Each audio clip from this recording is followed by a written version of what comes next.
300-400 টাকা দাম বলে কি ছাদ বাগানে বাগান বিলাস থাকবে না? হতেই পারে না। চলো আজকে তোমাদের দেখাবো আমি কি করে বিনা খরচে বাগান বিলাসের চারা তৈরি করি। প্রথমেই সংগ্রহ করে নিয়েছি একটা বাগান বিলাসের ডাল।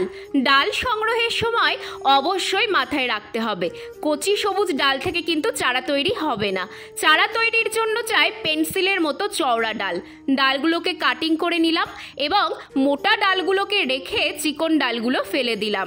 এরপর আমার কাছে যেহেতু রুট হরমোন নেই তাই এখানে অ্যালোভেরা জেল ইউজ করছি। এরপর নিয়ে নিয়েছি 70% মাটি এবং 30% লাল বালি। জোগাড় করে নিয়েছি একটা দইয়ের হাঁড়িও। হ্যাঁ, এর মধ্যেই চারা তৈরি করব। নিচে মাটি আর ওপরে লাল বালি দিয়ে বাগান বিলাসের ডালগুলোকে বসিয়ে দিলাম।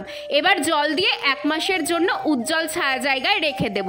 হ্যাঁ, মাঝে মাঝে কিন্তু জল দিতে হবে।